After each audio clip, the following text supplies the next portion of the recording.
અયોધ્યામાં પ્રાણ પ્રતિષ્ઠા, અમદાવાદમાં ઉત્સવ. સમગ્ર ભારતભરમાં ઠેર ઠેર શોભાયાત્રા સહિતના કાર્યક્રમો સાથે ભક્તોએ રામલલ્લાને આવકાર્યા. ગામે ગામ ઉજવણી કરાઈ. અયોધ્યામાં શ્રી રામ મંદિરમાં આજે રામલલ્લાની પ્રાણ પ્રતિષ્ઠા કરવામાં આવી હતી.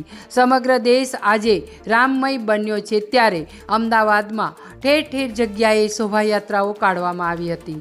સમગ્ર ભારતભરમાં દિવાળીના તહેવારની જેમ ઉજવણીઓ કરવામાં આવી રહી છે. ગામે ગામ ઉત્સવ મનાવી રહ્યા છે. લોકો ક્યાંક મશાલ રેલી તો ક્યાંક દેશી ઢોલના તાલે રામ નામનો નાદ અને મહાઆરતી સાથે ભજન કીર્તન કરી સમગ્ર ભારત જય શ્રી રામના નારા સાથે ગુંજી ઉઠ્યો. ગામે ગામ ગલીએ ગલીએ મહોલ્લાઓમાં દિવાળીના તહેવારની જેમ ઉજવણી કરવામાં આવી રહી છે.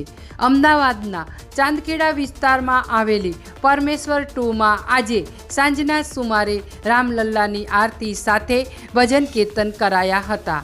પરમેશ્વર 2ની મહિલાઓએ રામલલ્લાની આરતી સાથે ભજન કીર્તનનું આયોજન કરાયું હતું. આ પ્રસંગે સોસાયટીમાં વસવાટ કરતા લોકોએ આજે સોસાયટીના પ્રાંગણમાં રામજીની મહાઆરતી કરી અને ભજન કીર્તન કર્યા હતા. 500 વર્ષથી હિન્દુઓ જેની રાહ જોઈ બેઠા હતા, તેનું શુભ ઘડી આજે આવી ગઈ છે. અયોધ્યામાં આજે રામલલ્લા બિરાજમાન થયા છે, ત્યારે સમગ્ર અમદાવાદ જાણે ભગવા રંગે રંગાઈ ગયો હોય એવું જોવા મળી રહ્યું છે. અનેક ધાર્મિક કાર્યક્રમો કરવામાં આવી રહ્યા છે. અમદાવાદના પરમેશ્વર 2માં ભગવાન શ્રી રામનો નાદ ગુંજી રહ્યો છે. અહેવાલ તસવીર ભાવનાબેન રાવલ, અમદાવાદ.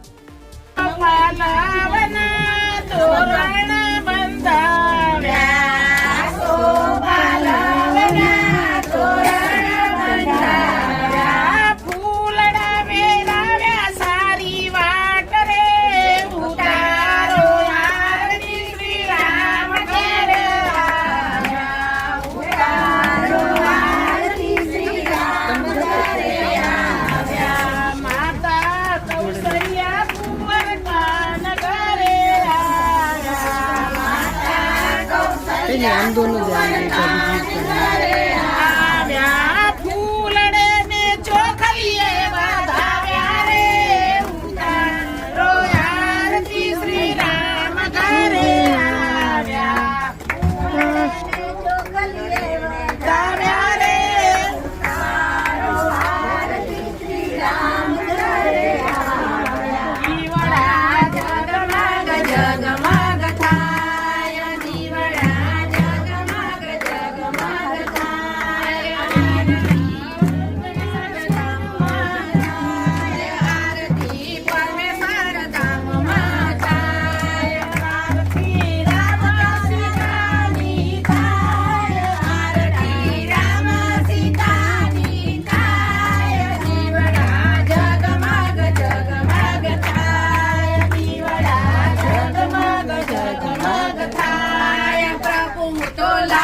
માતાજી.